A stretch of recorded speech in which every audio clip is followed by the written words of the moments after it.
thank you everyone for attending this evening.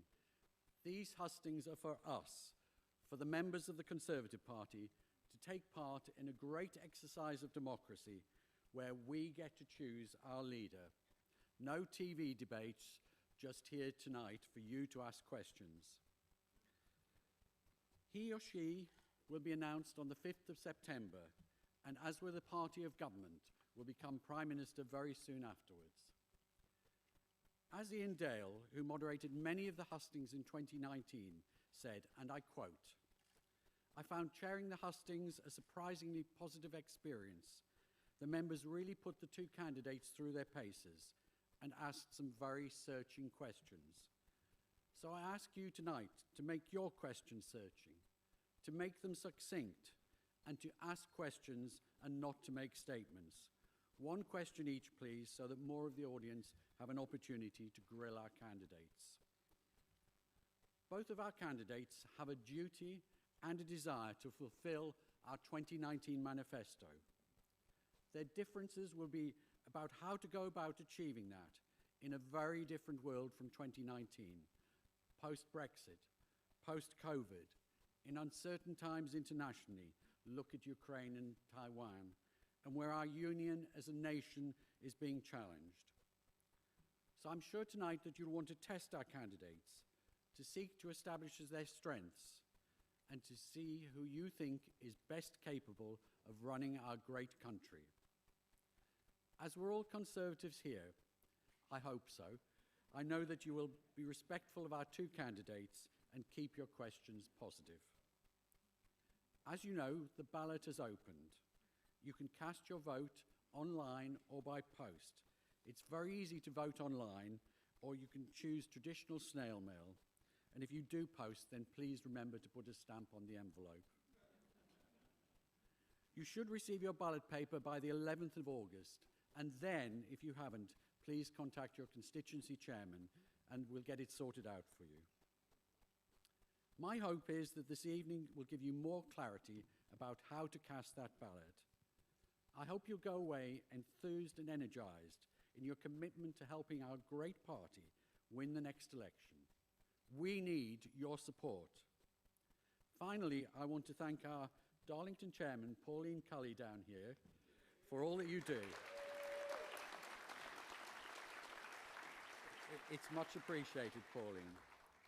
And now, ladies and gentlemen, without further ado, let's get on with the show. Please welcome Andrew Stevenson, Chairman of the Conservative Party.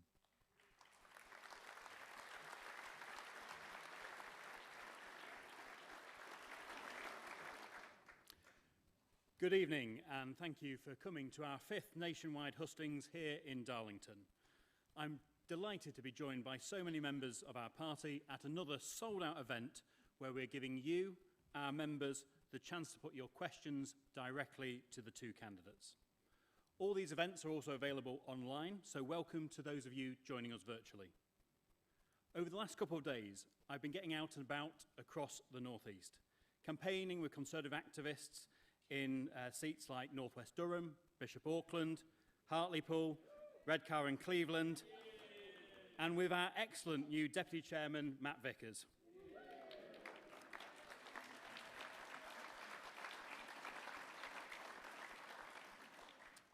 These seats, alongside several others in the region, are key to our victory at the next general election. So it's been great to campaign alongside so many of our dedicated party members.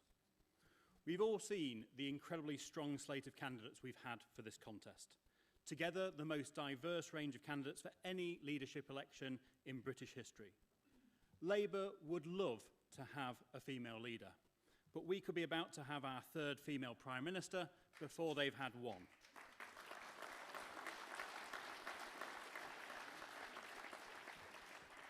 Or our first Prime Minister of Asian heritage, the 2nd Conservative Prime Minister from an ethnic minority background after Benjamin Disraeli.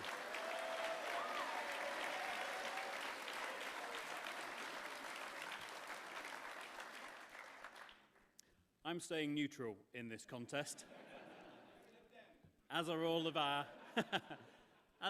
hard-working party staff. But I do believe we have two fantastic candidates, either can tackle the big issues our country is facing, taking us forward together. And we are the world's most successful political party, and that is down to our ideas, the support of our members, and our record. Our current Prime Minister, Boris Johnson, has shown that a Conservative government can rise to the challenges of today. Getting Brexit done, delivering the fastest vaccine rollout in Europe, protecting 14 million jobs during the pandemic, and leading the world in supporting Ukraine in standing up to Putin. That is a truly historic record which our next leader will build upon with the support of our members. Before we hear from each of our candidates, let us remember why a strong Conservative government is so important. The alternative is a Labour-led government, likely in coalition with the Liberal Democrats and the SNP, which would risk the integrity of our United Kingdom. Labour would have never got Brexit done.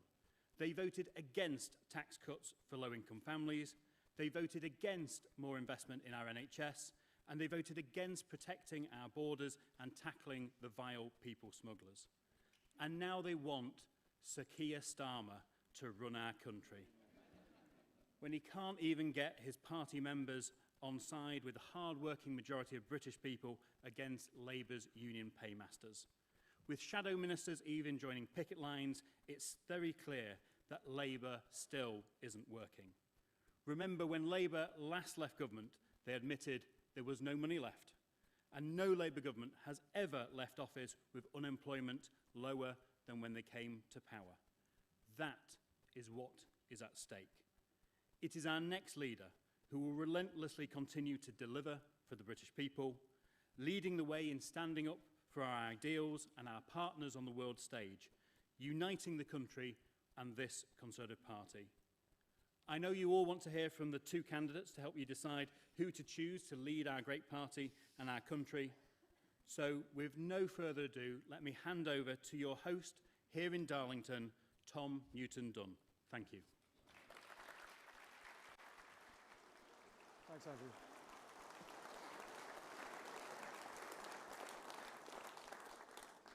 Good evening. This is like pantomime already. Thank you very much. Oh, no, they won't. Oh, yes, they will. Briefly to introduce myself, folks, and I'm not going to give you a long speech. I promise you've already had two. My name is Tom Newton Dunn. I've been a political journalist for most of my working life. 13 of those years I've been a political editor, so I've covered a few Tory leadership contests down the ages. You do them once every 3 years, so we'll be back here in 2025. I'm booking my hotel already. Well, it's you lot, not me. Oh, no, it isn't, and we'll go off again.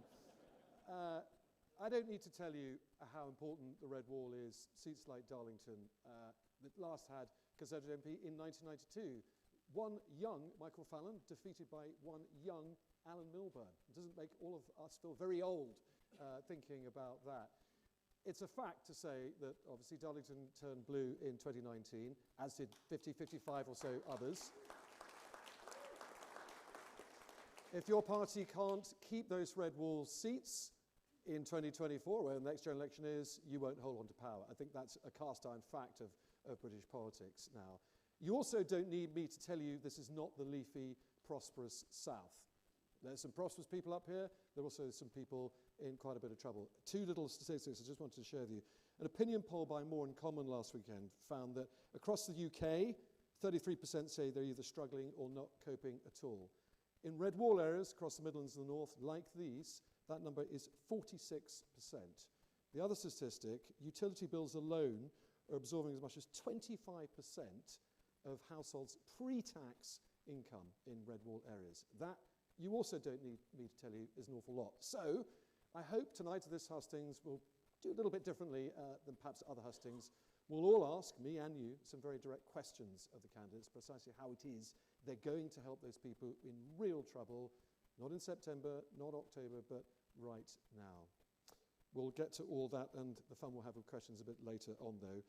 First, let's hear from the first campaign, Rishi Sunak's. Welcome, Angela Sterling.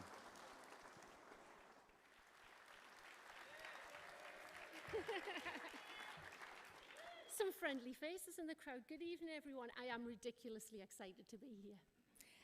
So tonight I'm here to tell you a story. It's my story, and it starts with the fact that I had never voted Conservative before. I voted for myself. In the space of a year, I went from someone who had never before voted Conservative to an elected Conservative county councillor in a safe Labour ward. As part of the joint administration, we took power from Labour in County Durham for the first time in 102 years. Fantastic. So my story started with COVID. At the beginning of the pandemic, I was a small business owner, absolutely terrified of what was presenting itself in front of me. So I reached out to my local MP, Richard Holden. Yay! And Richard invited me to join Zoom conversations with other small business owners and, crucially, cabinet ministers. From the back of these conversations, the government bounce back loan was created. Now, because of one single loan, my franchise business, Lingotot, was safeguarded, as were the 60 businesses of my franchisees and 130 jobs. And all of that was thanks to Rishi Sunak.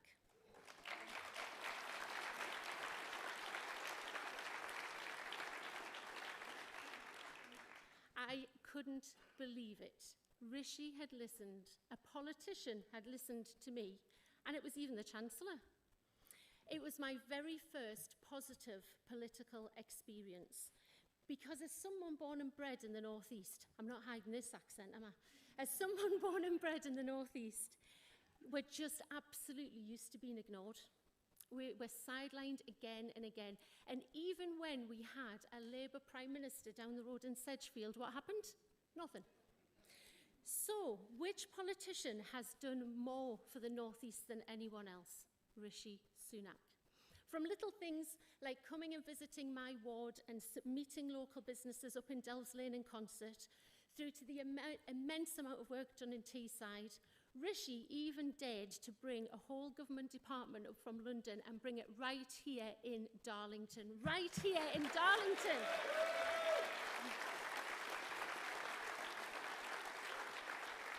Brilliant.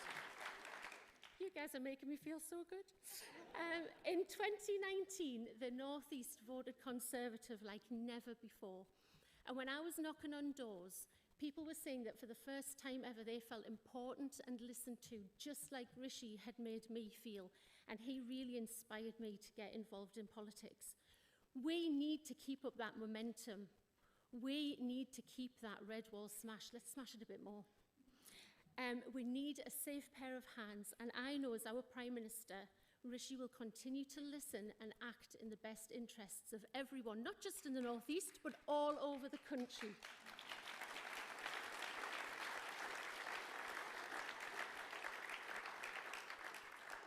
Rishi has proven that he has all of the values and attributes needed to lead our great country.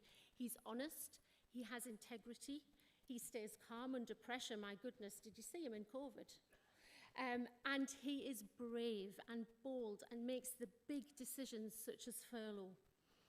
And also, as his experience as Chancellor and in his working life in finance before that, I know that he has all of the skills needed to tackle inflation, control borrowing, and keep interest rates down for families up and down the country. Thankfully, my story has a happy ending. My business and my team came through COVID thanks to Rishi's support. And I know he's the best placed person to be our Prime Minister and, crucially, win the next general election. And do you know why I know that? Because if he can inspire this concert lass to do a complete 180, then taking on I nearly said Rishi Sunak there, didn't I? But taking on Keir Starmer is an absolute piece of cake. Thank you.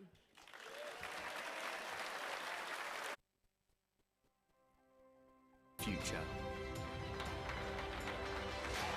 Rishi has been a fantastic friend to me and to Darlington. Who's committing to levelling up, not just in Teesside, but across the country as well, which is extremely important to me. Rishi, as Prime Minister, will know how to capitalise on the benefits of Brexit. Get it that our towns and villages need as much investment.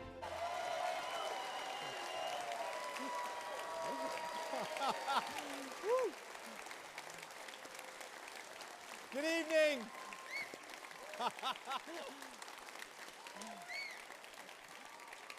Good evening. Good evening, everyone. Gosh, it is fantastic to be with you here tonight, not least because for the first time in a long time, I've actually had a couple of nights' sleep in my own bed in Northallerton. It is so great to be home.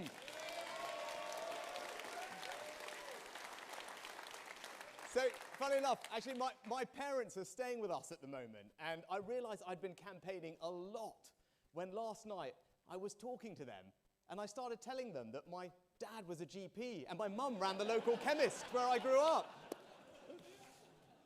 But just before we get going, I want to take a moment to celebrate the extraordinary success of our party, of all of you here in the North East. Because look at this. We've got Ben Houchin, re-elected. We've got members of Parliament in Bishop Auckland, in Blythe, in Sedgefield, in Stockton, in Darlington, in Redcar. We've got councillors everywhere, and for the first time in 100 years, we kicked Labour off Durham Council.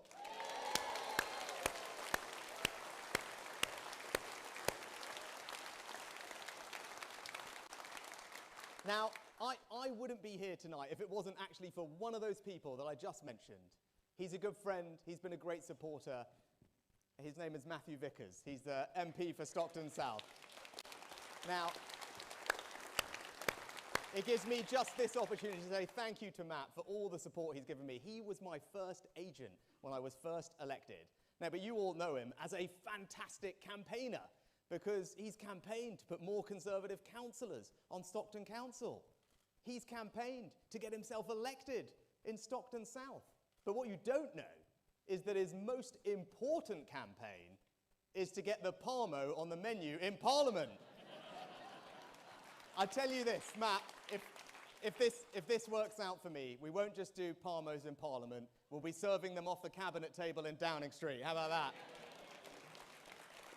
Now, wonderful as Matt is, the real reason that I'm standing in front of you today is because our country did something extraordinary for my family. It welcomed them here as immigrants 60 years ago and allowed them to build a better life. Now, I was brought up with a simple set of values. The first among those is that family means everything to me, because we all know the bonds of family are far greater than anything any government could ever hope to replicate it, and we as Conservatives must never, ever forget that. Now, in my family, we prioritised hard work as the way to forge ahead. And when I was working for my mum in her shop, I was out and about in the community, delivering medicines and seeing the power of her small business to provide jobs and opportunity in our local community. Now, for my parents, there was one thing above all that they thought could give their kids a better future, and that was simple. It was education. And that's why I passionately believe that the best way we reduce inequality, the best way that we spread opportunity, indeed, the best way that we transform people's lives is by ensuring that the birthright of every child is a world-class education.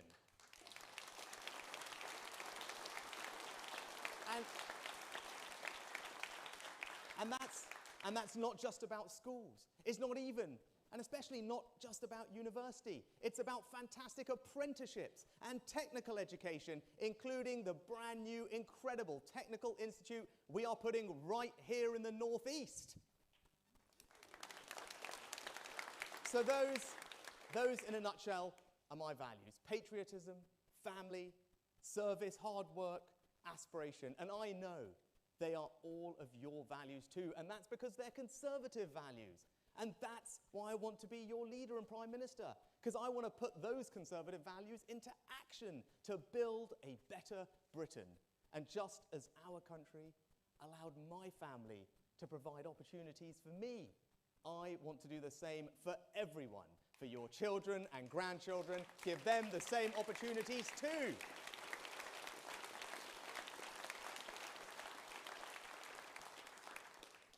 But how are we going to do that? Well, we need to do three things. We need to restore trust. We need to rebuild the economy. And we need to reunite our country. Now, restoring trust starts by being honest. And as you can see in this leadership contest, I have not made my life easy with the things I am saying. But I believe that our country does face some real challenges. And I want to be straight with everyone about what they are and what is going to be required to fix them. Now, even though that's not easy, it is honest, and that, for me, is what leadership is all about. But in order to restore on the things that matter to people, that's why I've set out a radical plan to start reforming the NHS, so we can focus less on how much money we're putting into it and more on the quality of the healthcare we're getting out of it.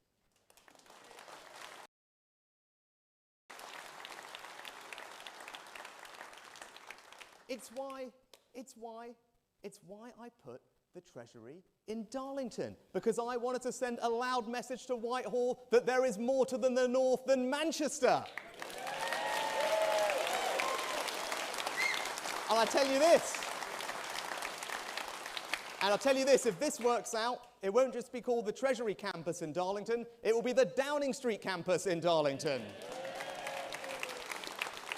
But it's also why I want to stand up to this lefty woke culture that seems to want to cancel our histories, our values, and our women.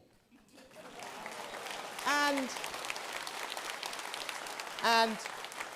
it's why I've set out a bold and radical plan to finally get to grips with illegal migration. Because for all of us have been watching on our TV screens scenes that are simply unacceptable of people coming here illegally. Now, with my plan, under my leadership, we will finally get a grip of that situation, stop the boats, restore trust, and take back control of our borders.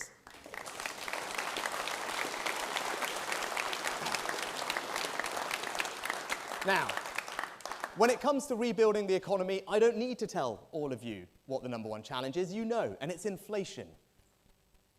And we must get a grip of it, because we've seen this story before. We know that inflation is the enemy. It makes everyone poorer.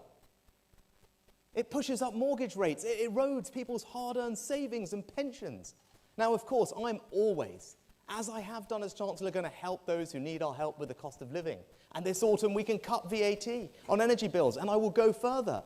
But what I won't do is pursue policies that risk making inflation worse and last far longer, especially if those policies simply amount to borrowing tens and tens of billions of pounds, putting them on the country's credit card, and asking our kids and our grandkids to pick up the tab.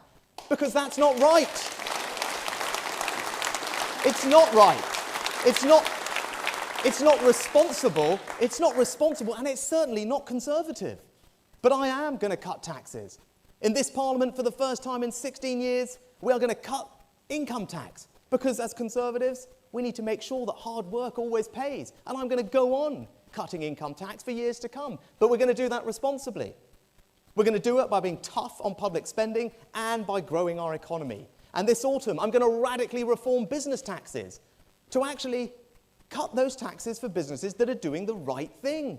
Businesses here in the northeast that are investing, expanding their manufacturing capacity, innovating to create new products and services, putting in advanced robotics and automation, because that's how you drive growth in a modern economy.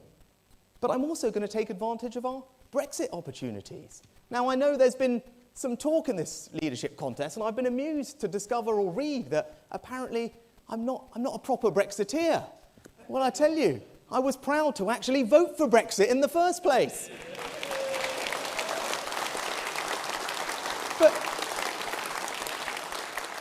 But more than that, I was then proud to figure out, well, what are we going to do with this? And as a backbencher, I came up with a new policy, a radical new policy that's going to attract jobs and investment to the United Kingdom. And then I went one further as Chancellor. I worked with Jacob Young. I worked with Ben Houchen. And we delivered it. And we put the biggest free port in the country right here in Teesside.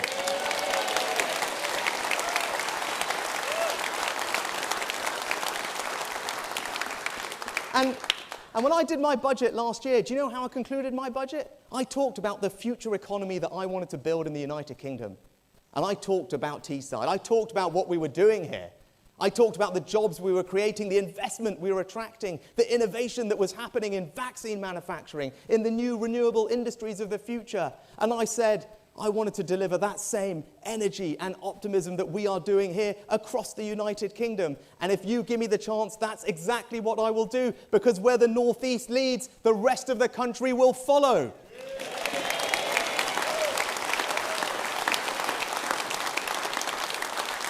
Because in just a couple of years' time, we need to reunite our country. We need to do something, friends, that has never, ever been done before. We have to make British political history by winning a 5th election in a row.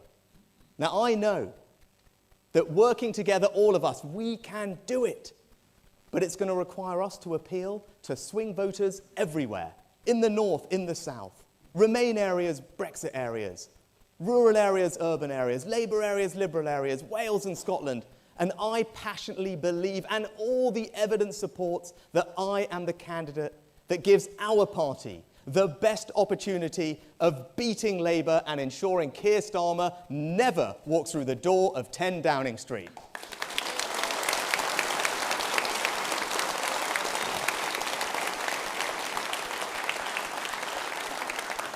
And in conclusion, let me just say this. You saw me as Chancellor in the pandemic act boldly, quickly, radically to support jobs and businesses and to ensure that our economy remained resilient in face of the biggest shock we suffered in 300 years. Well, I will bring that same sense of urgency and grip to every other challenge that government faces to build the better Britain that I talked about, where our kids can walk safely on the streets at night, where our schools and apprenticeships are the envy of the world and providing opportunity for our young people, where our NHS is reformed and efficient and there for us when we need, where our economy is like Teesside, creating jobs and prosperity in every part of the country. But beyond that, I promise you this. I will work my socks off. I will give you my everything to ensure that each and every one of you here tonight can always feel enormously proud of the Conservative government that I will be privileged to lead.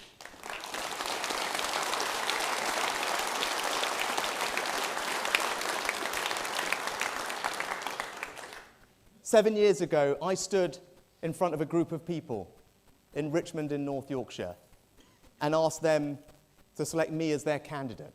And they did me the greatest honour of my life in allowing me to be their Member of Parliament. And many of them are here tonight, and I am so grateful for the love, the kindness, the support they have given me that led me to this place. And now, I ask you all the same thing, humbly, for your support, not just to be your next party leader, but also the next Prime Minister of our great country. Thank you very much.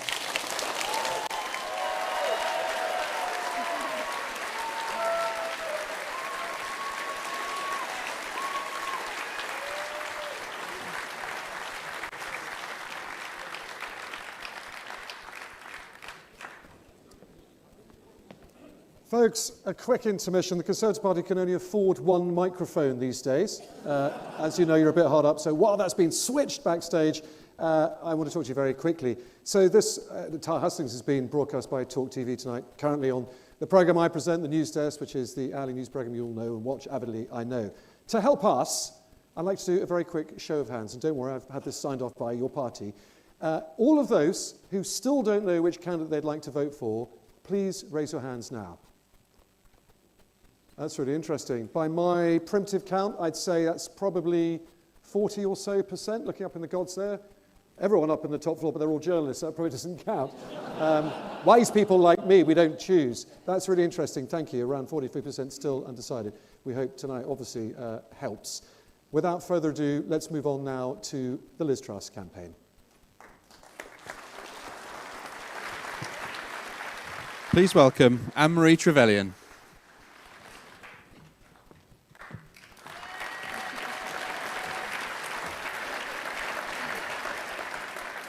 Good evening, Darlo. Isn't it lovely to be here?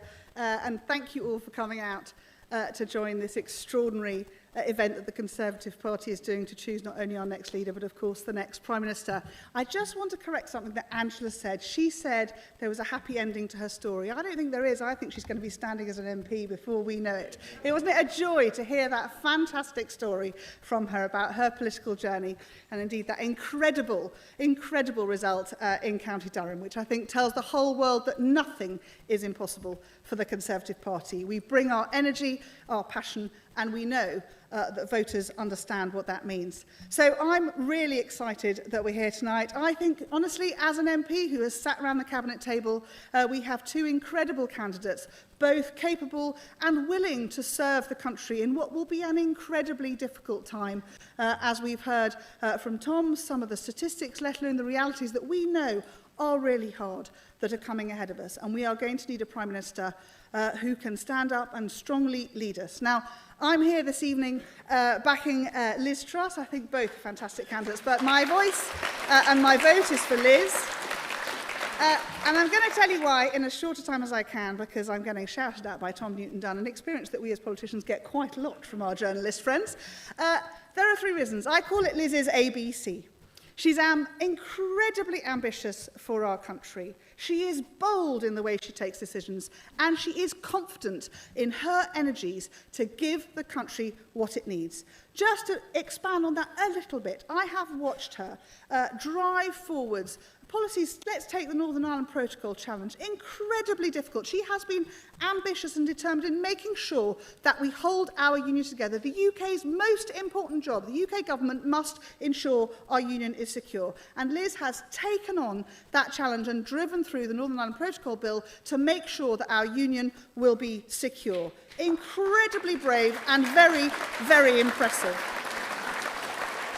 She's also incredibly bold. Let's be fair, who wants to go and face Defence Minister Lavrov in Russia and come away in one piece? That is no mean feat, not only because of the challenges of being Foreign Secretary and having to travel in this incredibly difficult war-torn time where Russia has invaded a sovereign democratic country, but because she has known and led the charge across the world to say we must be bold and we must stand up for democracy. We must stand alongside those who are willing to fight and watch their sons and daughters die to defend democracy. She has been incredibly bold. She has taken on detractors across the world and led the UK charge to do that. I am incredibly proud of her. I've sat and watched her day in, day out battle that one across the world.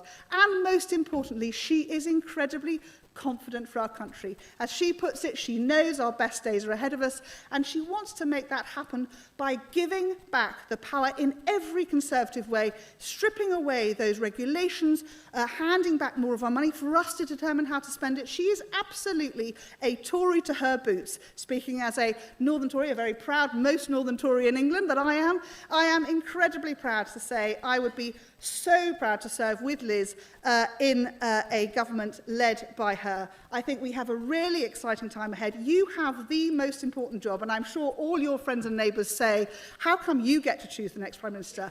Because that's how the Conservative Party constitution works. You have an incredible responsibility, and whichever one of our two candidates selected, we will have a great leader. But for my money, it's Liz's ABC, ambitious, bold and confident. I look forward to hearing your votes on the 5th of September. Thanks, guys.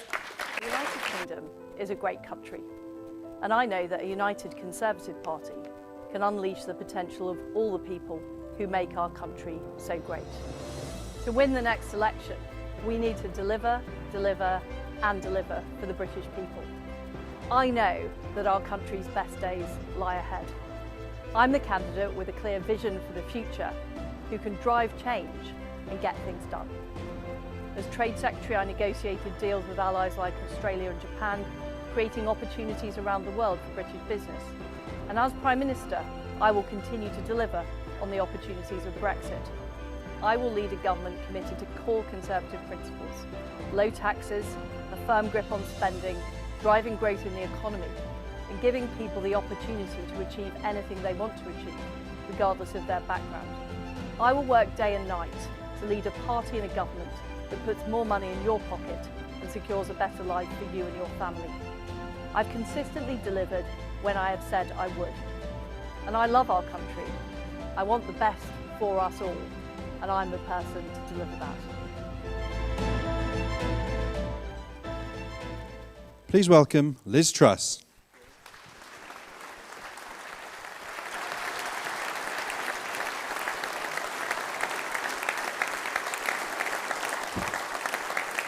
Hi everybody, it's fantastic to be here tonight in Darlington.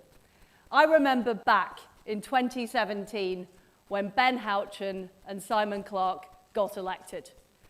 And I could see that we made a crack in the red wall. But 2019 was a massive demolition job. We got Bishop Auckland. We won here in Darlington. We took Darlington back. And we also got to the Labour heartland of Sedgefield, Tony Blair's constituency. And as Blair himself would say, things can only get better. And if you select me to be your Prime Minister, I will work to take new seats in the North East. Wansbeck, I will work to take Sunderland, and I will work to win big. And I know we can do it. Now, I'm not somebody from a traditional Conservative background. I grew up in Paisley in Scotland and in Leeds, and I went to a comprehensive school. And at that school, what I saw too many children let down by low expectations because of their background, because the lefty Leeds City Council preferred political correctness to making sure that children learnt English and maths, and because of a lack of opportunity in the area. And I thought that was a huge waste of talent and opportunity. And what I want for our country is I want everybody to be able to succeed, regardless of their background, regardless of where they're from. I want people to get on in life, and I want us to be an aspiration nation.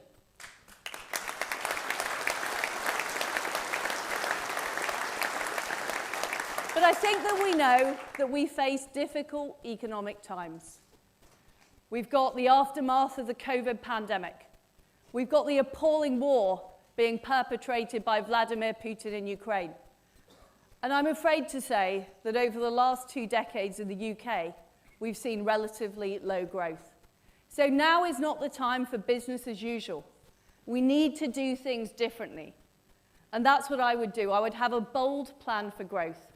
First of all, we need to get those EU laws off the statute books by the end of 2023. Whether that's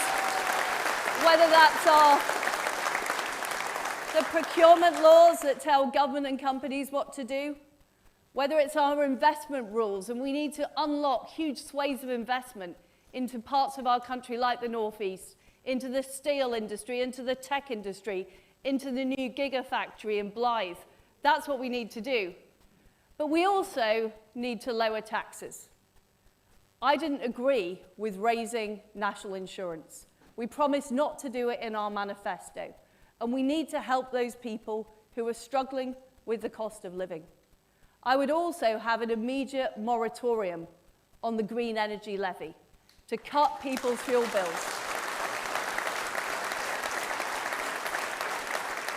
And I can promise you I would do that as Prime Minister from day one. I'd also keep corporation tax low, because if we raise corporation tax to the same level it is in France and 10 points higher than Ireland, we're not going to attract the growth, we're not going to attract the investment, and I'm afraid to say our country is more likely to go into a recession. We need to get the economy growing. And I believe as Conservatives, we need to be on the side of small businesses. We need to be on the side of the self-employed. We need to be on the side of people who work hard and do the right thing. And we need to enable people to keep more of their own money. Those are Conservative principles.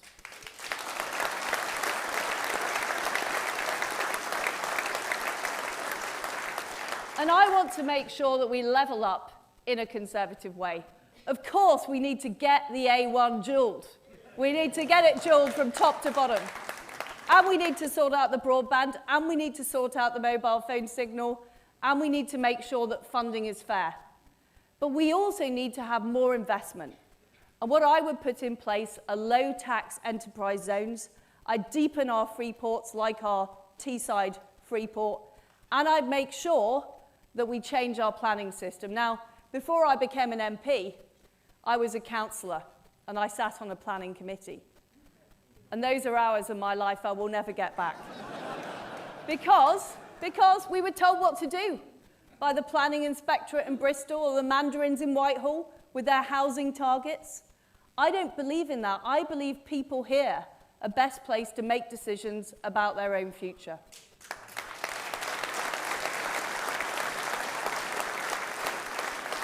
And I will back our farmers. I'm proud that I'm being supported in this campaign by the former president of the National Farmers Union, Mayrig Raymond, who I worked with at DEFRA. And he knows that I'm somebody who wants to see farmers producing food, not filling in forms, not doing red tape, not filling fields with paraphernalia like solar farms. What we want is crops and we want livestock. And I know the food produced in this part of the country is fantastic. And I want to see more of it.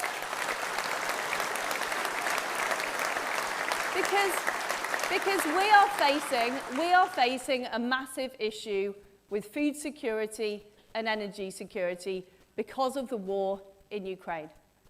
And I've been tough in standing up to Russia and standing up to Putin. We were the first European country to send weapons to Ukraine, and I put on the toughest package of sanctions on Russia of any country in the world. But we cannot be complacent. Our security is more under threat than it was. We have an increasingly assertive China too. And what I would do is raise our defence spending to 3% of GDP by the end of the decade.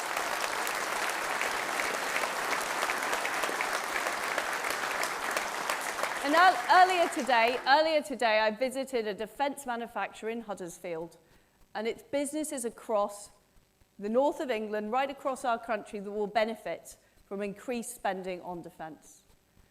But we also need to defend our borders.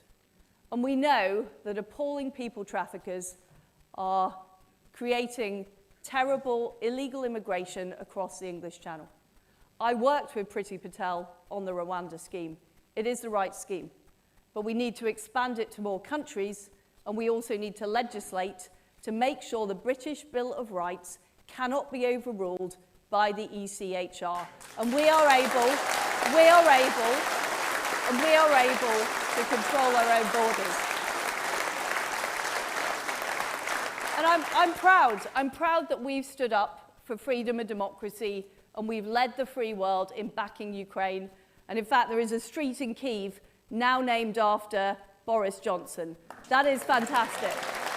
And he has shown huge leadership. But as well as freedom and democracy overseas, we also need it here in Britain. And I'm a straight-talking Yorkshire woman. I know that a woman is a woman. Now, I can see people in Darlington understand that. But believe me, there are some people in Whitehall that don't. And what I will make sure is that our single-sex spaces are protected, that domestic violence shelters are protected, and we are standing up for women's rights.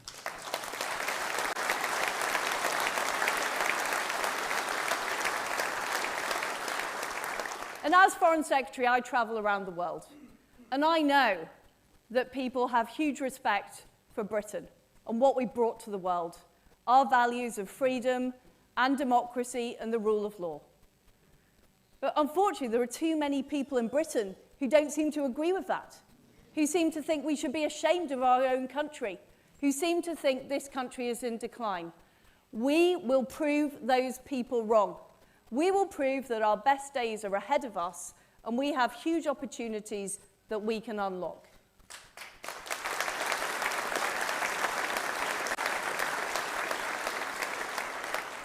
And as Prime Minister, I'm somebody who will deliver.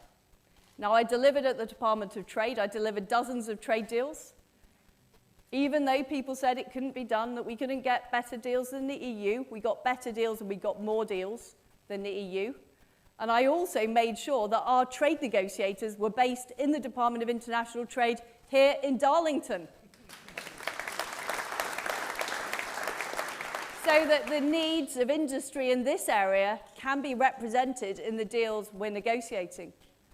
At the Foreign Office, I created the new sanctions regime in record time. And I also put through the Northern Ireland Protocol Bill to restore the Belfast Good Friday Agreement. And lots of people in Whitehall didn't like that. It wasn't popular. People didn't want to upset the EU, but I got it done. And I got it into Parliament, and I got it through Parliament. Because, ladies and gentlemen, I'm not somebody who is prepared to take no for an answer. I will deliver what people want us to deliver, and I will deliver it within 2 years so we can win the next election and so we can beat Keir Starmer, who is yet another North London Labour leader who doesn't understand the people of this country. He doesn't understand aspiration. He doesn't understand why people voted Conservative here in Darlington or across the North East. And we will deliver. We will deliver jobs, we'll deliver growth, and we'll deliver opportunities. And we will help people with the cost of living crisis. And we will help people earn more and succeed. And we will give people more of their own money so they can invest in their own future. And we will most of all be proud to be Conservatives, because that's why people voted for us, not because they wanted the Labour Party, but they wanted a strong Conservative government that delivers for every part of this country, and particularly here in the northeast of England. Thank you very much. Thank you. Thank you.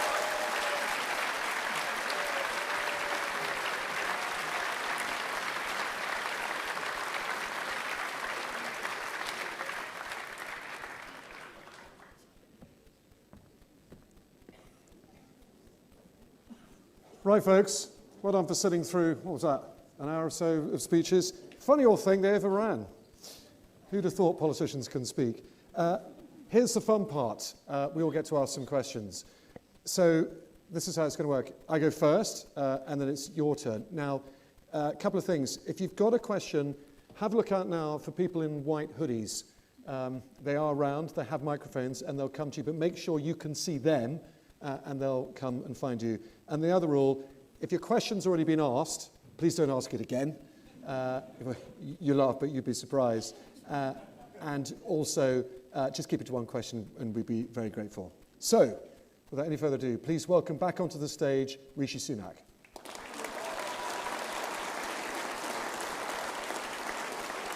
Hello. How are you? Very good to see you. Right. Rishi, welcome back. Thanks for having me. Every poll out there says Liz Truss is going to beat you by a margin of 2-1. Why are you so far behind?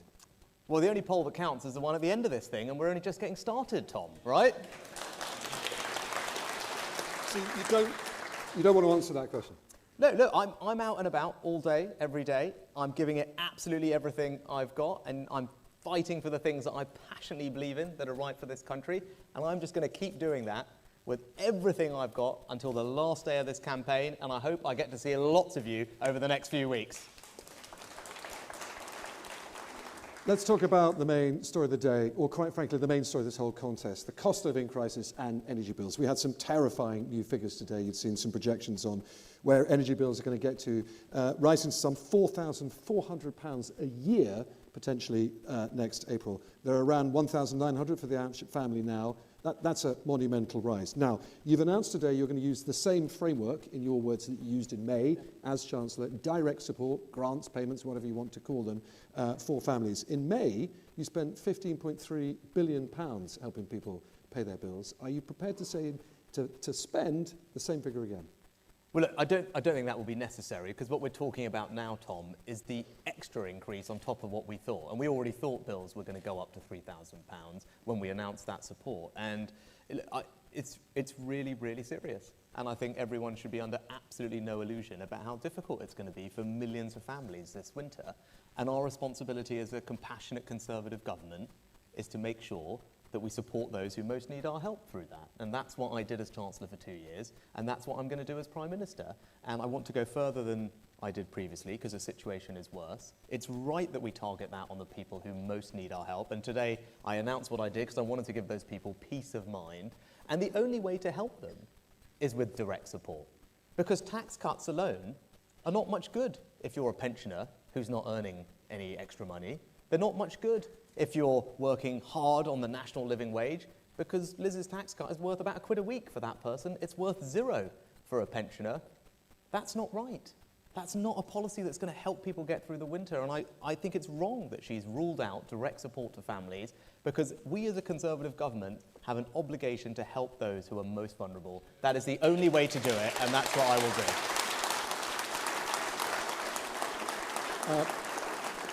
Believe me, I'll have a few questions for Liz as well on this one. But I just want to clarify, in May you spent £400 per household, free money, rich or poor, to help them pay those bills, no matter what their income is. That's the sort of thing you'll do again? No, because I think what we need to do is target our support for the most vulnerable. So what I announced... Every household, no matter how rich or poor, won't necessarily get free money this time. No, because what I want to do, first of all, is cut VAT on energy bills, because that's one of the levers that we have. It's a Brexit opportunity, which we can deliver, and that provides some support to everybody. But where we need to go further is particularly for the most vulnerable households. Look, and we're lucky. There'll be lots of us here in this room tonight for whom, look, it's going to be difficult, but it's manageable, right? Or it means you go without the luxuries, the extra things in life.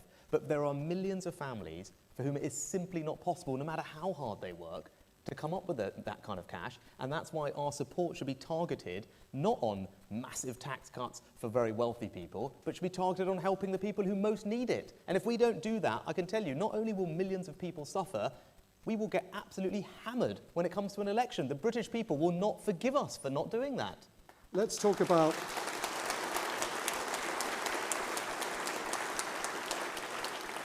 Let's talk about how you're going to pay for this. I mean, I think we agree we're in the billions here, don't we? Now, you've come up with efficiency savings. Now, that to journalists like me means, quite frankly, you've got no idea how you can pay. Efficiency savings, you can save 5 million, 10 million.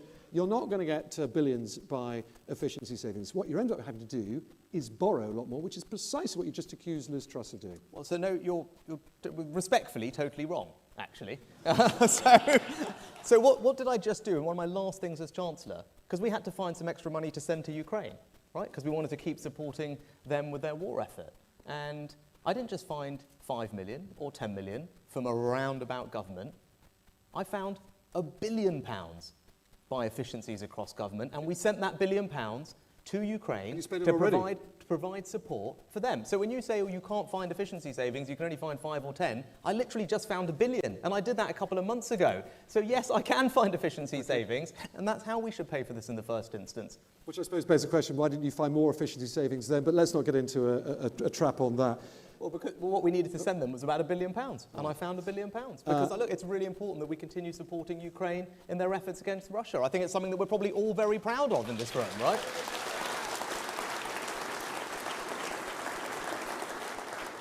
Nevertheless, your critics say vast state handouts spent on propping up a failing economy is not exactly a very Tory thing to do. In fact, they accuse you of being Gordon Brown 2.0. Well, I tell you what is a Conservative thing to do. Conservatism is about being pragmatic, right? That has long been a tenet of our party. And we've got to take the world as it is, not how we would like it to be, right? So if we've got a situation where millions of pensioners, for example, are going to see increases in their bills of £1,000, right? They're not in work. Liz's tax cut or any tax cut is not going to help them. So how else do you propose that a Conservative government that wants to support some of those vulnerable pensioners does it? Now, I think it's an entirely Conservative thing to give people dignity in retirement. I think it's an entirely Conservative thing to support the most vulnerable pensioners, and that's what I'm going to do.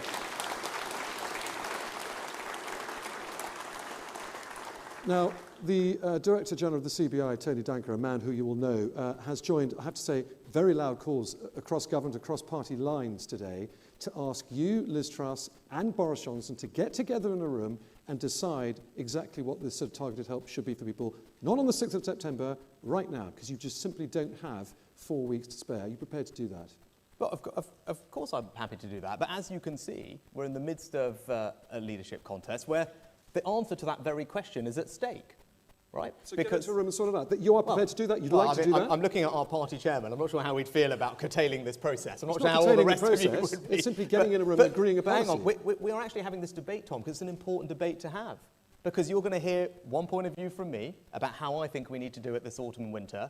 I believe it is the only way to do this, to actually help the people who need our help. And then in 15 minutes' time, you're going to hear a completely different approach, right? And the question is, if you only want to help these people with tax cuts, I'm struggling to see how it's possible. So we can get in a room all you want, but at the end of the day, that policy is not going to work. So if you can get Liz to change her mind on that when she talks to you, I'm very happy to get in the room and we can hammer this out.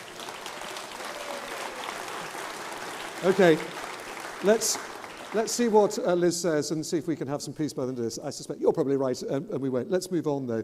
We're in the red wall here as well. You know, Darlington was a Labour seat for 27 years before 2019. How are you going to repeat your predecessor's feat, Boris Johnson's feat, of winning 55 seats across the red wall? Because, as your critics say, you're no Boris Johnson.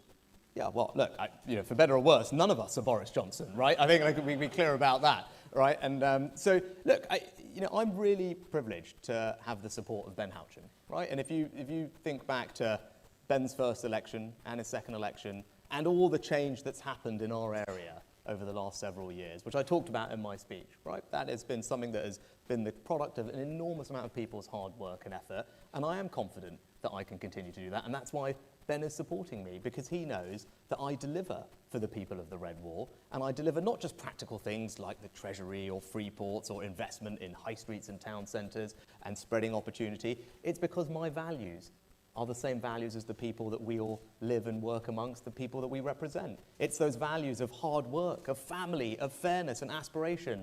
It's not about blue wall or red wall. Those are British values, and they're conservative values. They're my values, and that's how we're going to win all these seats. All right, let me.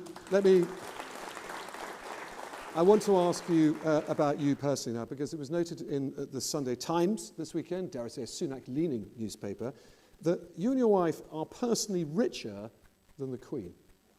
Right. Now, what do you say to people who say to you, how on earth do you have any idea what life is like, a tough life is like for us? Yeah, so I think you're probably about the 10th person who's asked me this question, Tom, right, on this leadership trail. And, I think in our country, we judge people not by their bank account, we judge them by their character and their actions, right? And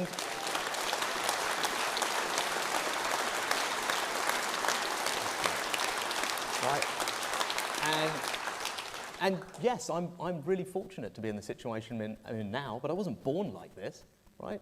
My parents worked really hard to provide me with all these opportunities. I'm not going to apologise for what they did for me. And in fact, that's why I want to do this job, because I want to provide those opportunities for everyone else. That's what Conservative governments do.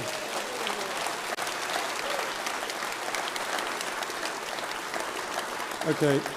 I want to get into a little bit of quick fire just to get some sort of pretty straightforward answers now, because we're coming to the end of my turn. Soon it's the audience's turn. State spending is pretty popular in parts of the north, perhaps more popular than parts of the south. I wanted to ask you, public services are going to be hit really hard by inflation. 13% hits the NHS and schools just as much as it does individuals. So are you prepared to keep NHS spending, real terms, where it is now? The NHS spending is fine where it is, and what we need out of the NHS is more reform, more efficiency. That's what I'm going to deliver.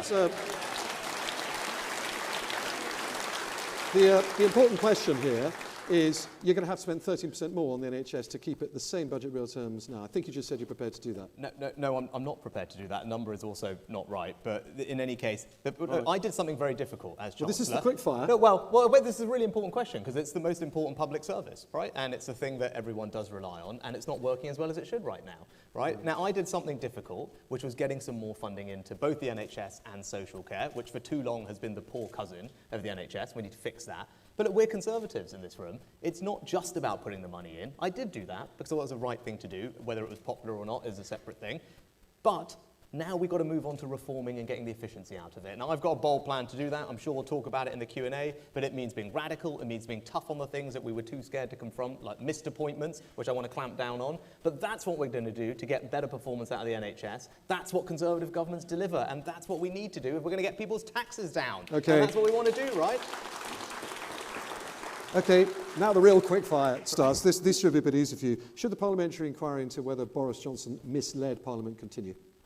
Yeah, I mean, absolutely, the MPs who are on that panel will make the right decisions for all of that, and I fully support them. You're an MP. Do you want to continue? The Privileged Committee should make all those right decisions. That's why we have a parliamentary. It's not a government decision, and there's an important distinction, right? Because Parliament is its own entity. There are independent MPs who are on there who will make all the right decisions. But look, as a general question, I think trust and integrity and decency in politics is really important. And as Prime Minister, that's what I want to bring back to governing. Just on Boris Johnson.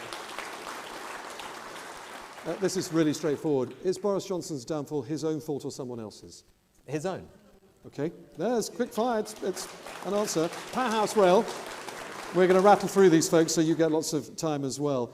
Northern Powerhouse Rail, which is the high-speed link between Liverpool, Manchester and Leeds. The government recently said it's going to not do it. Would you reinstate it and do it? No, that's not right. The government actually said it was going to spend £96 billion over the next several years. But not on a high-speed link from east to west? Yes, actually, improved connectivity across east to west. Believe me, I know. I travel from North Darlington to Manchester, and it is a nightmare, right? And it's far easier to get to London, and we will fix it, right? We're going to fix it, and we're going to get that journey time down to half an hour between Leeds and Manchester. We're going to connect up all the towns and cities of the north. I was proud to do that as Chancellor, and as a Conservative government, for the first time, people are recognising, gosh, these guys are investing in the north, they get it. And as Prime Minister, I'm going to carry on doing exactly that. You won't change the current government plan on it, though? No. OK. If you lose this contest, and you're invited to serve in a Liz Truss cabinet, will you? Yes. In any job? Yes. OK, that's great. That really was a quick fire, thank you. Tom, you know,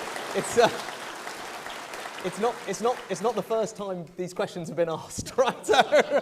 It might be the first time this audience has heard them.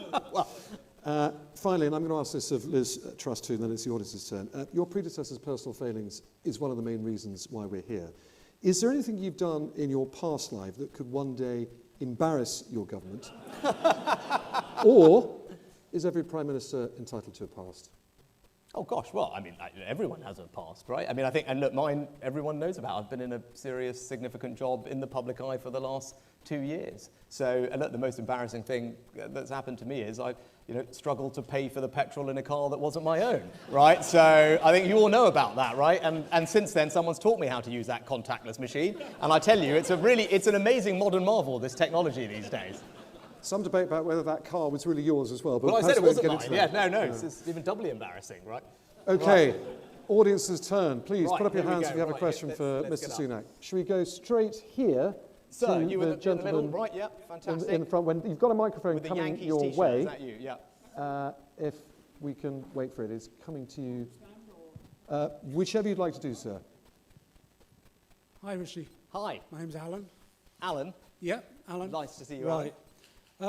Something bugged me for the last 3 weeks about something you said, and I want to read it out to you and see if you stand by it, or whether you want to slightly alter it, or we'll see.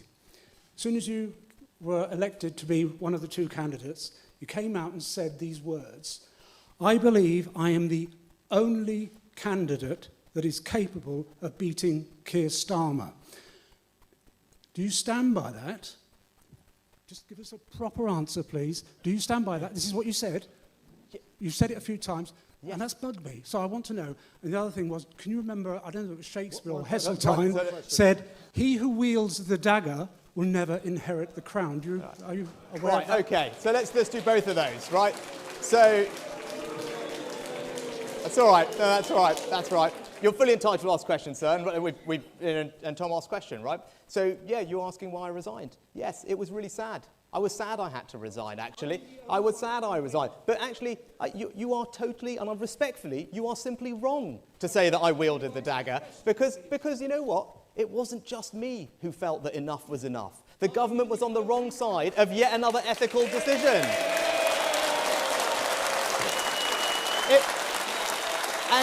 And it was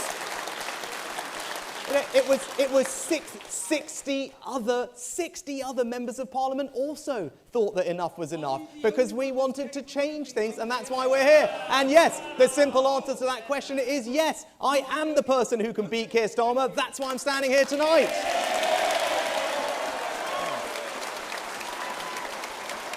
OK, next question. Let's go to the lady in the red dress holding her hand up just on the end here. Oh, actually, the lady in front. But why don't you go now? Go on, that was brilliant work. My name is Michelle, and I would like to ask you about the A1. A lot of people ask us about getting a dual carriageway, and I know that Liz had mentioned that. What would be your plans around that, making the road network better for the North East?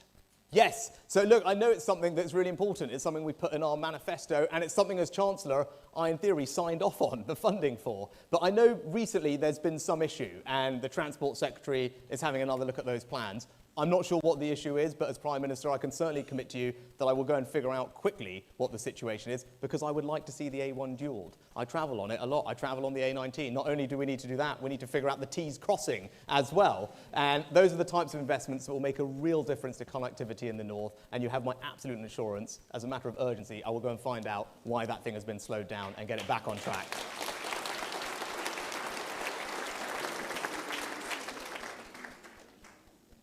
Hello.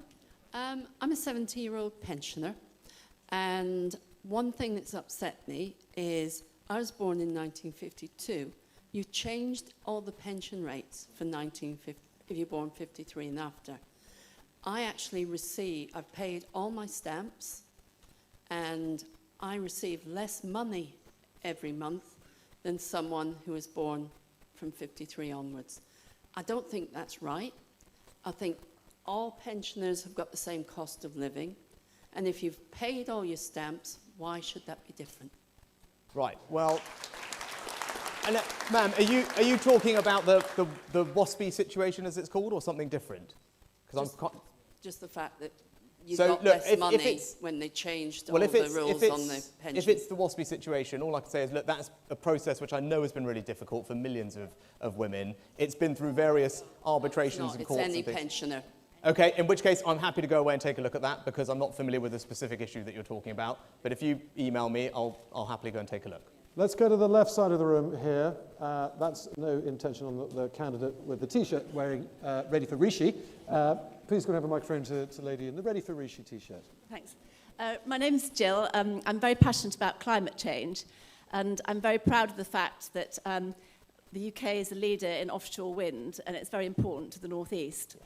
I just wanted to ask one question in terms of your attitude to climate change, in terms of not going back on our current climate pledges, and what else will you do to encourage innovation in climate technology? Yes, well, thank you, Jill. And my two young girls, who are 9 and 11, who were allowed, I don't know if we said they could stay up late tonight to watch this or not, but in any case, the only thing they ever ask me about my job is this. Right? They say, Daddy, what are you doing for the environment? The rest of it is largely irrelevant to them. And you mentioned the great word, it's innovation, right? The way we're going to solve this problem is not by getting people to give up all the things that they love, is not by saying endlessly their bills have to go up. It's by making sure that we here in the UK create the new technologies of the future that are going to provide cheaper, renewable, reliable energy for us. And the great news is, it's happening right here in the North East. Right? It's happening in Teesside, with hydrogen, with carbon capture and storage,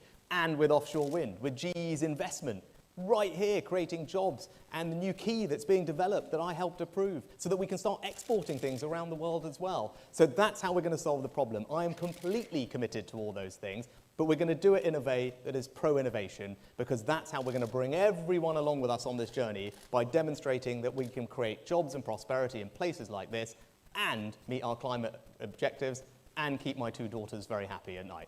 So thank you very much. Shall we go to the gentleman with his hand raised wearing a white shirt, grey hair, glasses? That's the gentleman, just needs a microphone. Also sitting on the left, but again, no reflection on his politics. Yeah, hi, Vishak. Yeah, my name is Kevin. I grew up in the centre of Stockton-on-Tees. I'm fairly alongside Tony Reid and from the Conservatives. I've just got and I'm glad you're pragmatic, because I'm a very pragmatic guy, yeah?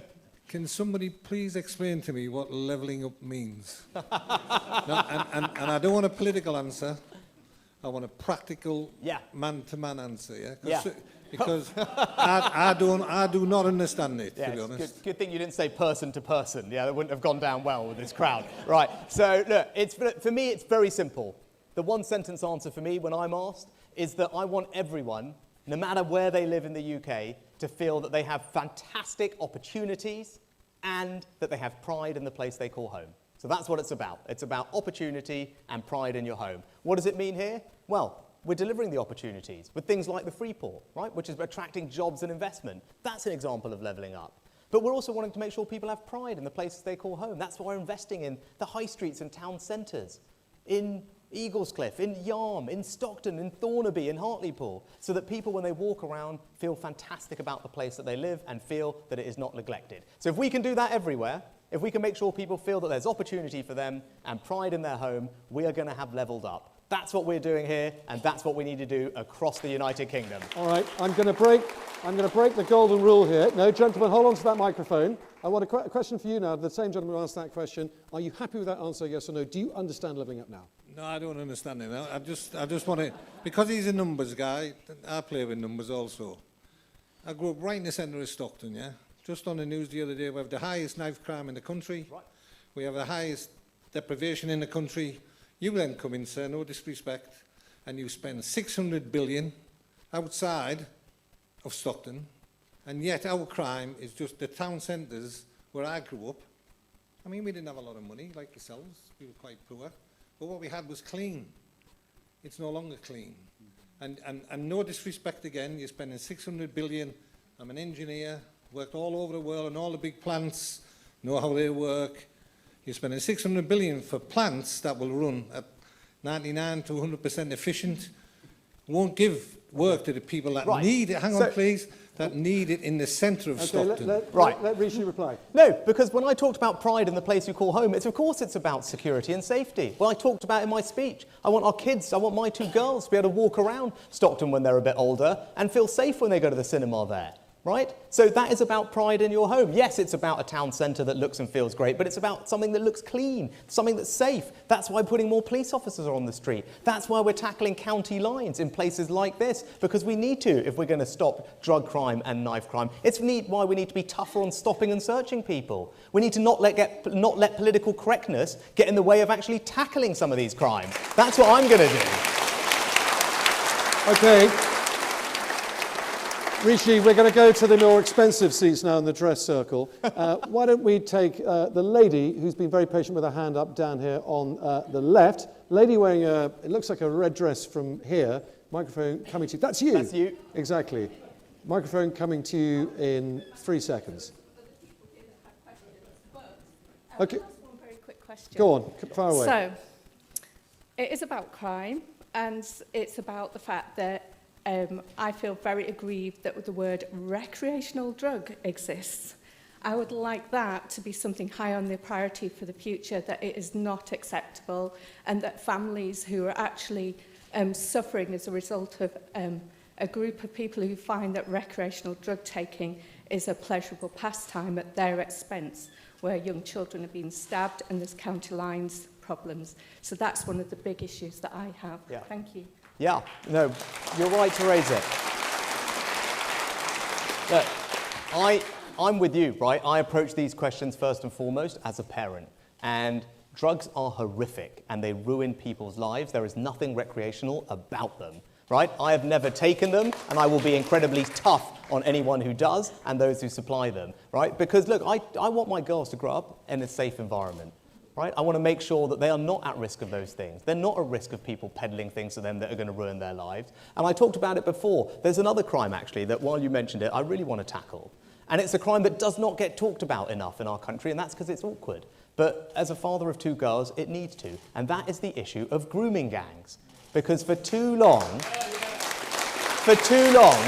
we have not addressed that. Now, these crimes are pernicious, they are horrific, and I want to make sure we have dedicated police units looking at them. I want to make sure we actually record the ethnicity of the people doing them that we don't do today, right?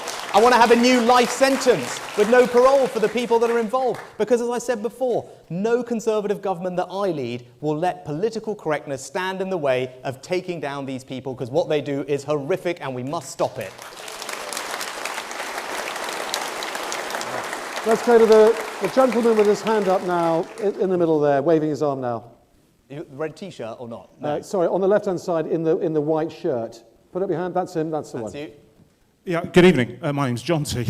I'm just wondering why the government or you haven't considered, if you want to make an immediate impact in people's pockets, reducing the double taxation on fuel that people pay at the pumps, especially in rural communities where people are so reliant on their cars. And obviously the cost of distribution would then be, would be reduced and help to bring inflation down on pricing.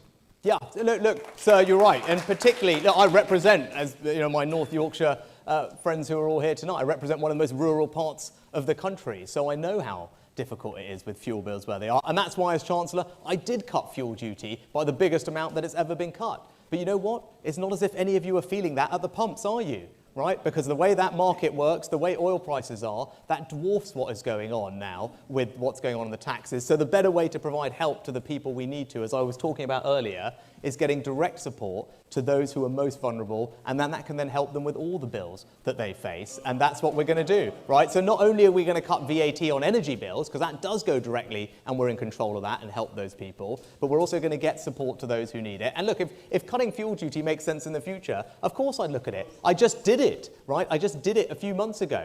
But the problem is, as you all know, is it working? It's not obvious that it is making an enormous difference, and that's why we've got to focus on the things that work, not the things that just sound good, right? Because ultimately I want to help people, and I'm going to figure out the best way to do that. And those in rural areas, as you say, always need to make sure that we look after them because their heating situation is completely different.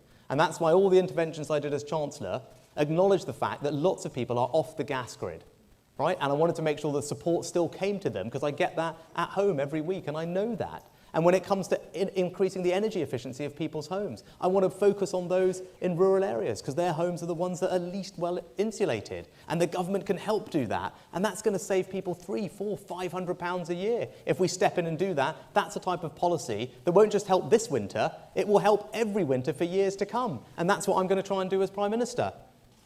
OK, we've got time for one more question. I think it's going to go to the lucky man in the red T-shirt that Mr. Sunak liked so much a minute back. If you can pass the microphone to the man with his arm up now. Sir. Hello, I'm Jamie. As a small business owner, one thing that cripples a lot of businesses is business rates. What would you do to help support small independent businesses? Yeah, so you're right, and particularly, I don't know about your business, but particularly those businesses in the hospitality and the retail sector. Right, those on our high streets and our town centres, that is the #1 tax that they talked to me about when I was Chancellor. That's why in the pandemic, I did an enormous amount to help support that industry, because I know how important it is to our communities, the jobs that it provides. It's why this year, I cut business rates for those businesses by 50% as Chancellor. That's the biggest tax cut on business rates outside of coronavirus we've ever seen in this country, because I know that it's the #1 thing that makes a difference. This autumn in the budget, we will do the same, right? And that's what I've said, because the tax cut we've put in place is just for this year. And in the autumn, we will need to set in place the business rates for the next few years. And the top of my mind is always going to be supporting our high streets and town centres, because they are the beating hearts of all our communities, all our market towns, all our villages, everything. They need our support. It's a Conservative thing to do to make sure our communities are strong. The best way to help them is through business rates. That's what I did as Chancellor, and that's what I'll do as Prime Minister. And that is it. Rishi Sunak, thank you very much. Thanks very much. Thank you for talking to me. Thank you to us then. Rishi Sunak.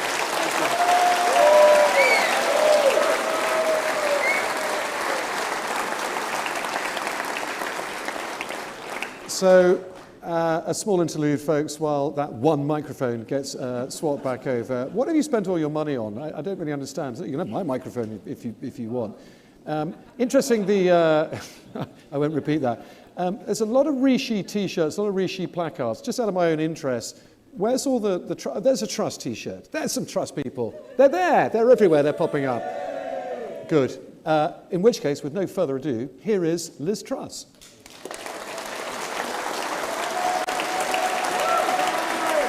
Hi, Liz. Good. Thank you very much. Good to see you. Thank you. Take a seat. Liz, welcome to the stage.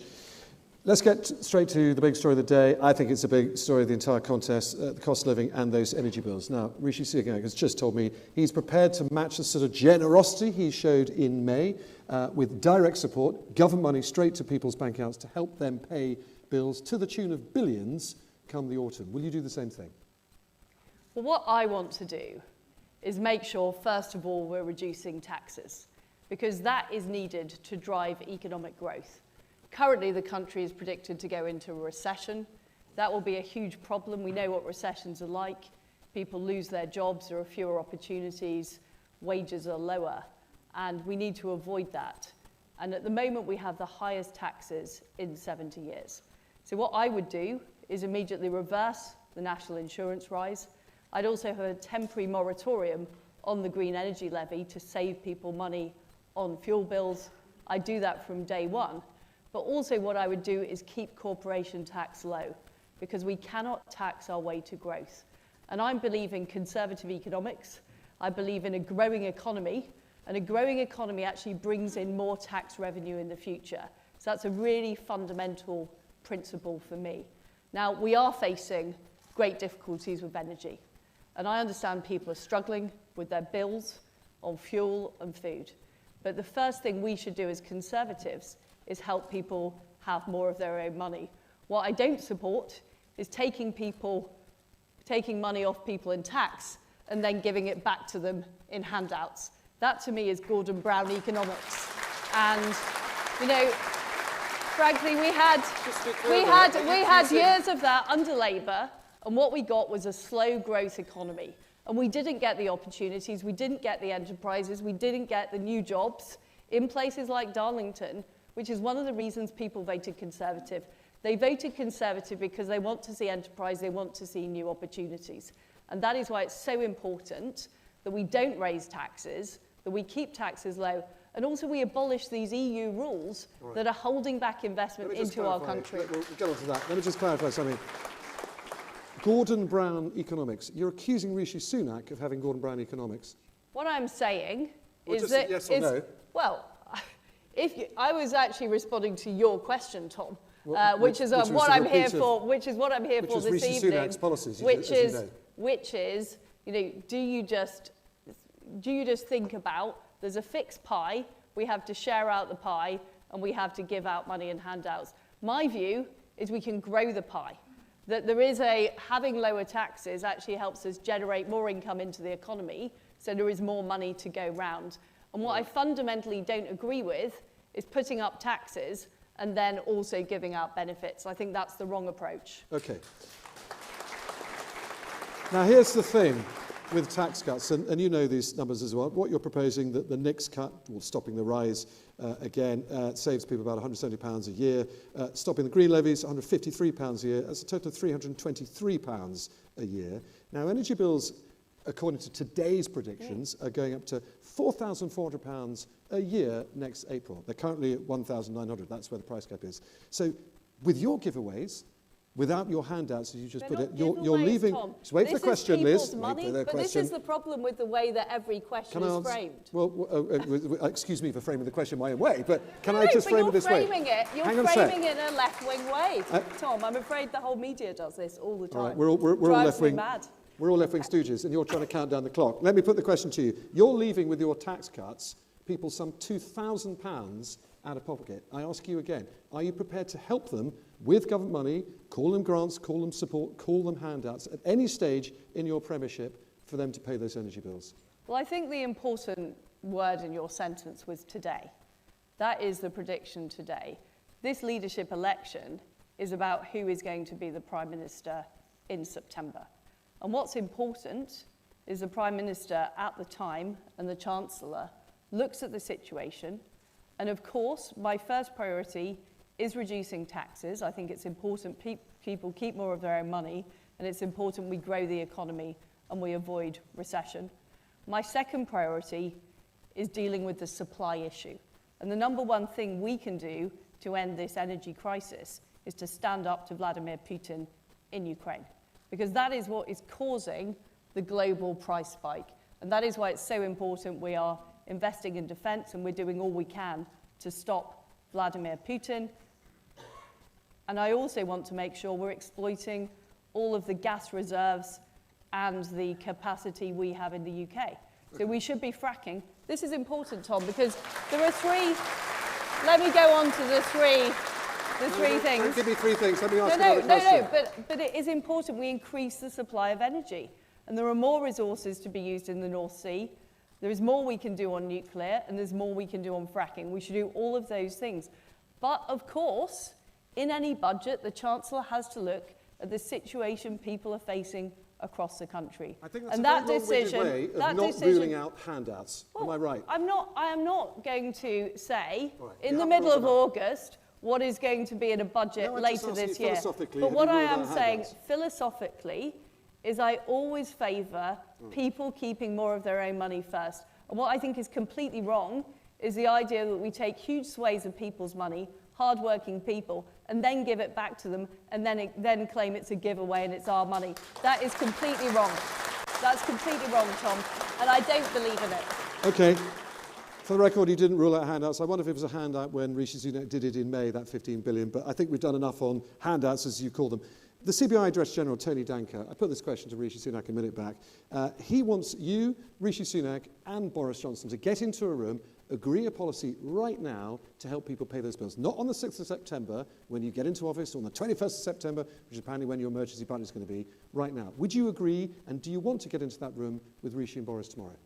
Well, first of all, I am Foreign Secretary, and I'm focusing my energy on dealing with the very serious foreign policy issues we face, the issues in Taiwan, the issues with Russia and Ukraine. And that is rightly my focus. We have a Chancellor, Nadhim Zahawi. We have a Prime Minister who are in those jobs until September. And I think it would be constitutionally deeply undesirable to try and overrule them with a sort of made-up committee of the CBI, me and Rishi Sunak. Just you and Rishi I mean, and I Boris. just find it, I find it an extraordinary, you know, Nadhim Zahawi, not just because he's a supporter of my campaign, and he is a fantastic chap. Boris Johnson, you know, he's done a great job as Prime Minister, delivering Brexit, delivering on the COVID vaccine, standing up to Putin. They are capable people, capable of making these decisions. This kangaroo committee you're proposing sounds bizarre. Okay. It was Tony Danker and Gordon Brown proposing it, not me. For the record, Liz. Gordon Brown, QED. I know, God, I'm sorry. You're going to go on to Gordon and Brown again. Let me ask you about something quite serious. Again, something I put to Mr. Sunak. I'm really interested in your views on. State spending is not immune to inflation. Inflation could pass 13% quite soon. That means government budgets are going to need a lot more money spent on them. Are you prepared to keep the NHS budget where it is now in real terms? In other words, spend quite a bit more money, keeping spending in real terms where it is now. Well, just to be clear, I am committed to the additional spending on the NHS, the 13 billion. I want more of it to go into social care. I want more of it to go directly to councils, which what? Question. Well, it is answering a question because that is the NHS budget. And I do think the NHS budget will have to continue to go up in real terms, but I'm not going to prejudge the spending review, which I want to be committed alongside the budget. All right, let me ask you something that's been rumoured. Is it true your team are in open access talks already with the Cabinet Office about what your premiership looks like? No, that's not true. Okay, thank you for clearing that one up. I want to ask you about your character and judgment a little bit, because what you say to people who look at your record and they say to you, she was a Remainer, and then she ripped that up. First she advocated Brits to go to Ukraine and fight, then she cancelled that. Then she advocated regional pay, and that got canned in about 16 hours. And then you're saying you're not going to do handouts, and you actually deny to me that you are going to do handouts. They say to you, your judgment is all over the place and it stinks. Well, on the subject of Brexit, I did support Remain. I was, pretty much on the fence beforehand, but I decided to back Remain. I was loyal to David Cameron. But the minute that vote came through, I put my shoulders to the wheel, and I think I've done more than most people in the government to deliver on the benefits of Brexit. Whether it's the dozens of trade deals, whether it's the Northern Ireland Protocol, whether it's the toughest sanctions regime. And look, Nick, in politics, you have to be prepared to deal with the situation you face. And somebody who refuses to change their mind in the face of all the evidence, and I'd point to the national insurance rise as a case in point, even though people are struggling, that is a problem. And I'm somebody who is decisive. I have very clear principles. I've outlined them. I want people to keep more of their own money. I want us to be a low-tax, high-growth country. But of course, I'm prepared to consider the evidence and make decisions. And when there is a problem, I'm somebody who acts quickly and decisively to deal with the problem, and I'm honest about it. What you see with me is what you get. You know, I'm not the slickest, Tom. I'm not claiming to be the slickest, but I am somebody, and people who work with me in government, and I'm backed by a lot of my colleagues in the cabinet, and I'm backed by a lot of colleagues who've worked with me, because they know I work hard, I deliver, I'm determined, and I don't take no for an answer. All right. I'd like to get to some quickfire now, Liz, and I struggle with Rishi because quickfire tend to be long fire, but let's see if we can do this quickly, because if you don't, you're just depriving the wonderful audience of their turn to ask questions. Should the parliamentary inquiry into whether Boris Johnson misled Parliament continue? Well, that's a matter for Parliament, but I personally don't believe he misled Parliament. Well, you're an MP. Therefore, what is the point of the committee? Look, if you had a vote, would you vote to end it? Well, yes, but there isn't a vote, and it's going ahead. All right. Are you clear Boris Johnson's downfall was of his own making or someone else's? It sounds like you're being blamed, Tom, and, you know, who am I to disagree with this excellent audience?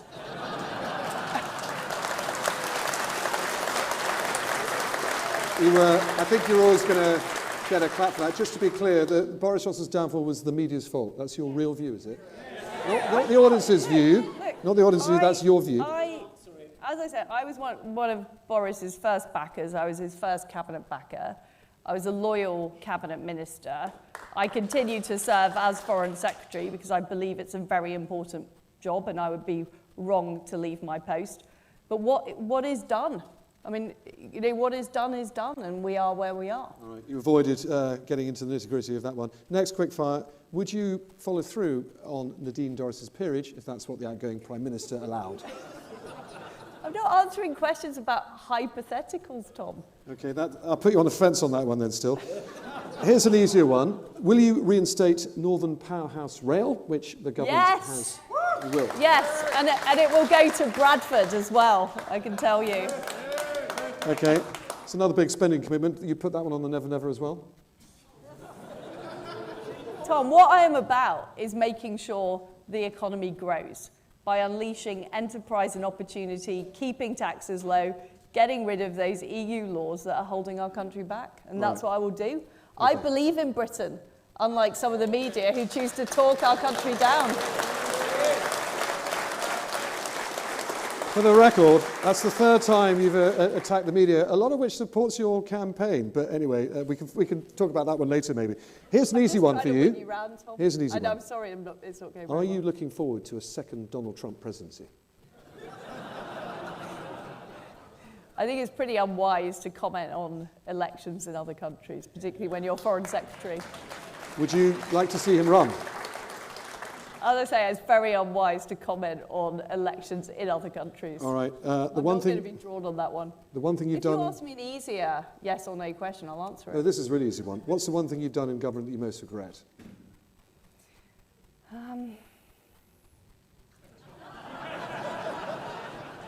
It's hard to come up with one, to be honest. It's quite... Well, we've got time, haven't we?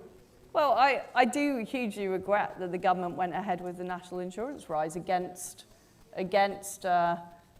what was in our manifesto, and I spoke out against it at the time.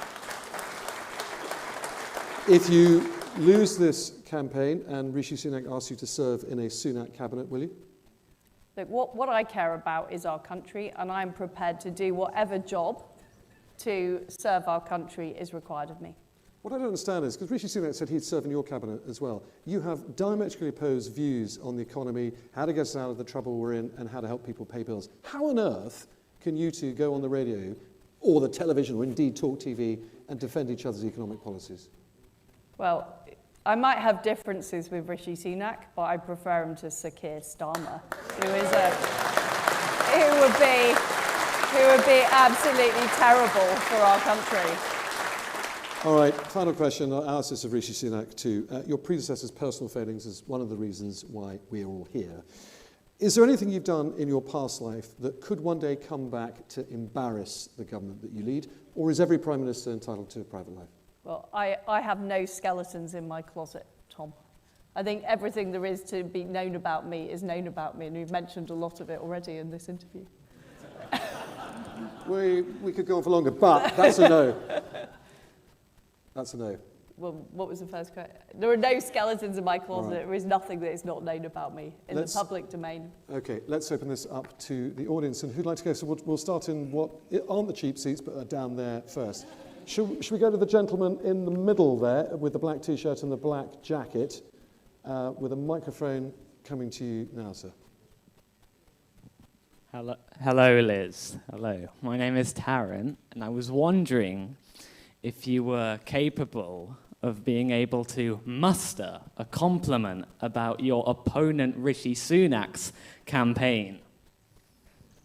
Well, he's got a very nice T-shirt, which I see you're wearing.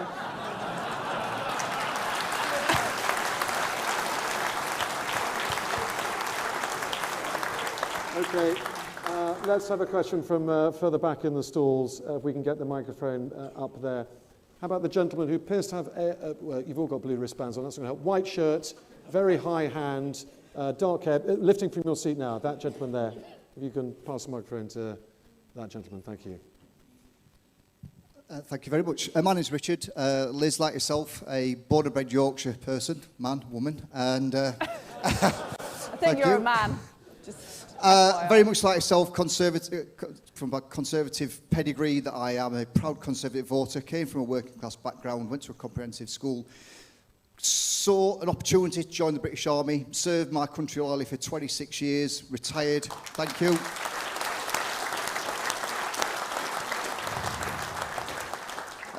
This is not about me, this is about Liz. And subsequently done very well as a veteran. And my question is about benefits. A strange question. But not all benefits are means tested, which means that in certain households where you've got children, some earners are now in a sort of situation where they're earning above the child benefit threshold. But the means salary for that household could potentially result with two earners earning potentially £35,000, £40,000 a year, significantly more than what I earn, but yet that family is still entitled to child benefits. So can we address how benefits are applied to working families? Because I work hard and I've worked hard all of my life, but I've recently got a pay rise and I actually learn less because child benefits being took away from me than what I earned before I got my pay rise because I work hard. And that for me is conservatism, right? We work hard, we roll the sleeves up, we see strike and grasp those opportunities. And for me, that's a real key focus because when everyone got their £400 payment for energy, well, Darlington Town Centre never looks so busy because they're all in town celebrating, drinking beer and, whereas people like me who aren't entitled to those type of payments, I'm toughing it out. So, first of all, thank you for your service to our country. And one thing I will do is make sure we have a veterans minister in the cabinet, making sure we support veterans. Look, I do think our tax system in particular is too complicated. And I will have an overall review of the tax system to look at how it can work better. I think there are problems with business rates. There are problems with the way it works for the self-employed. But there are particular problems with families and the way that we don't have a very pro-family tax system. I want to make it easier for families where people take time out of work, either to look after children or to look after elderly relatives. And you're absolutely right about the way that the child benefit suddenly cuts off. So I will look at that in the round to make the system more pro-family, but also simpler for people too. Okay, let's talk to the lady with the silver hair rather than the grey hair with her arm raised and what looks like a green... It's blonde, I'm told. Do you know, you just can't trust the media, can you? This is the theme tonight. My apologies. Lady with the blonde hair. Silver surfer. I am an NHS nurse. I've worked in the NHS for 30 years. I retired in 2021, came back to work as a COVID vaccinator out of retirement. I'm also a WASPy woman, so I'm still not getting the state benefit. But my question about the NHS is, if you could give me a flavour of how you see it needs reforming, and I don't mean just charging £10 for missed appointments.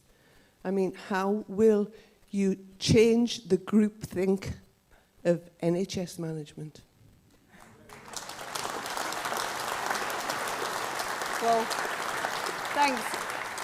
thanks very much. And look, my mum was a nurse working in the National Health Service, in fact, in Leeds, at St James's Hospital. So I heard a lot of stories about how things were or weren't working when I was at home. And you know, what I would say is we need to make sure that we are retaining the really important staff on the front line, our nurses and doctors.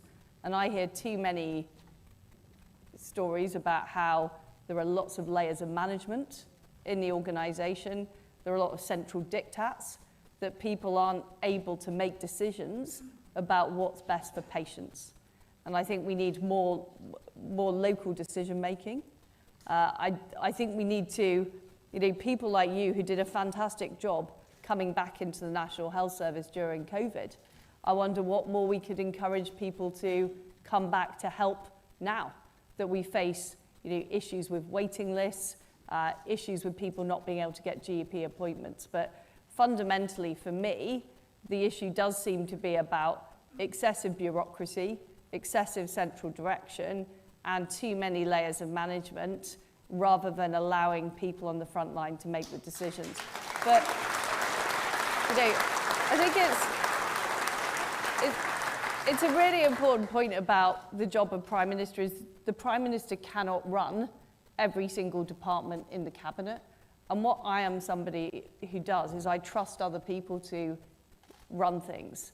And I would make sure, if selected as Prime Minister, I appoint a really good health secretary who can get on with the job, who can be trusted to deliver, and will deliver those changes we need to see on the front line. Because, as you say, you know, there are real issues, and I also want to look at the issue of GPs' pensions, because we know many GPs are leaving the profession because of the perverse issues around their pensions. So you're going to give that job to Rishi Sunak, it's been rumoured.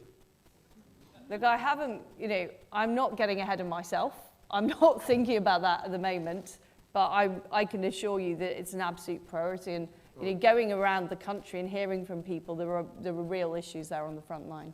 Can we get the microphone to the gentleman in the blue jacket in the middle, please, who's been extremely patient, had his hand up for a long time. Hi there.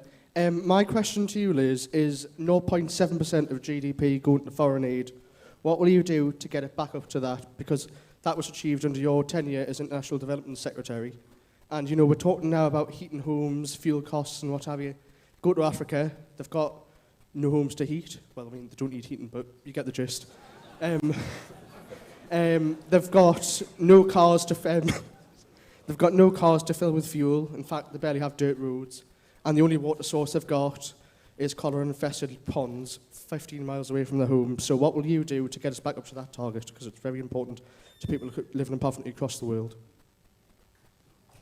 Well, thank you. I mean, what I've done at the Foreign Office, which has now got the International Development Budget as part of it, is I've made sure that we're sending less money to multilateral organisations like the World Bank, and instead we're spending more money on humanitarian aid, particularly helping people with the very severe issues in the Horn of Africa, helping people in Ukraine after the appalling war has left so many people without homes, without food. So what I have done is made sure that we're using the existing budget to really focus on the priority humanitarian issues rather than funding these big multilateral organisations. Okay. Microphone down here, please, to another patient lady waiting a long time with a hand up in the black top. That lady just said with the sunglasses on her head.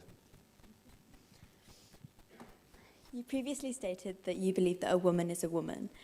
Is there no circumstances in which you would regard a man as a woman or vice versa?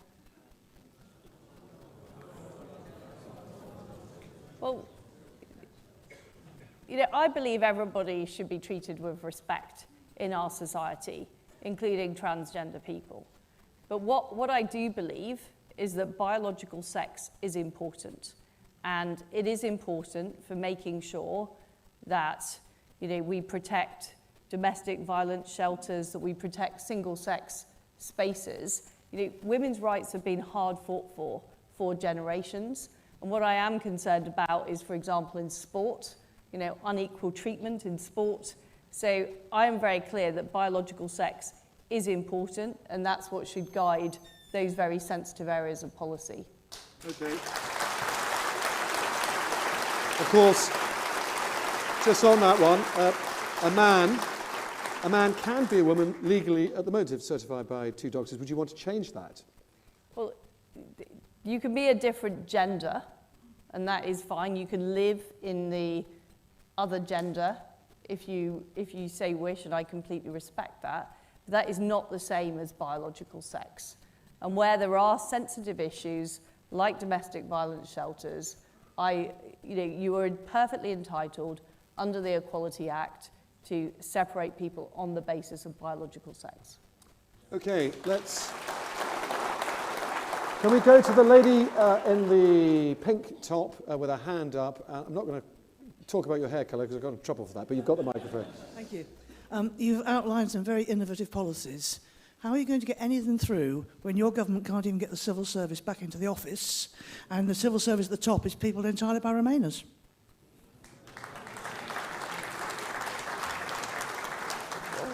Well, what I can say is it takes leadership. It takes leadership from the Prime Minister and from Secretaries of State in their department to make sure things get done. And in every single job I've had in government, you know, the Trade Department, the Foreign Office, I have made sure the things got done. I mean, civil servants, you know, there are some civil servants who do spend a lot of time working from home, for example. That is certainly true. But what I will say about the Foreign Office is people work round the clock. You know, people were in every weekend after Russia invaded Ukraine, helping British citizens get out of Ukraine, helping get the new sanctions regime in place, and working extremely hard. So we have some really talented and dedicated civil servants. What's important is that we have the leadership that's clear about what we expect. And if people don't deliver, then they do need to be moved on. And that is something that I've been prepared to do as a Secretary of State, and I would absolutely be prepared to do as Prime Minister. All right. Let's go upstairs. We've only got a few minutes left, but we'll try and squeeze as many as possible. How about the gentleman with his hand up here in a short-sleeved shirt, and he's holding a Ready for Rishi poster? I think he can be turned, though, don't you? Let's see. I'm staying in this camp, thank you. My question to you, Liz, is with your trade deals you've done with Australia and New Zealand, speaking as a farmer, a lot of farmers are worried for the future simply because with the tariffs that will be lowered, which means we'll get more and more meat coming into this country. Will that meat be coming into the sectors like restaurants and trains and aeroplanes where the public won't see it? And will it be to the same standards as our wreck tractor? Well, look, I think that the beef and lamb we produce in Britain is absolutely world-beating. And I'm proud of the fact that it used to be banned in the United States market, but I got access for our beef and lamb into the United States. It's now being enjoyed there, and we're now selling more and more of it around the world. I think our quality is a premium product. It's absolutely unbeatable. In terms of the trade deals I struck with Australia and New Zealand, I'm proud of those deals. The fact is, before we joined the European Union, we used to buy a lot of produce from Australia and New Zealand. They were some of our closest allies and our closest partners. We closed the door to them when we joined the European Union. And all we're giving them now is the same access to our market that the EU have, but in 15 years' time. And there are protections and there are safeguards for our farmers. But I'm proud of the deal that we've struck with our very close allies. I think it's right that we righted the wrongs of what we did back in the 1970s. Okay. Very last question. I'm afraid that is almost time up. To the gentleman sitting in the very front row, waving his hand, wearing the jacket. He's got a wristwatch on. He's not carrying a placard. I know that doesn't narrow him down, but he's... somebody with Liz Truss on their T-shirt, please. I don't want to make it easy for you. So I've noticed. Sir. Good evening. Liz, you spoke about increasing defence spending to 3% of GDP. Could I therefore ask, will your government reverse its decision to cut 10,000 personnel from our armed forces by 2025, at a time when NATO has a major conflict on its border in Ukraine? Well, I do think we need to rethink our security at this very, very difficult moment.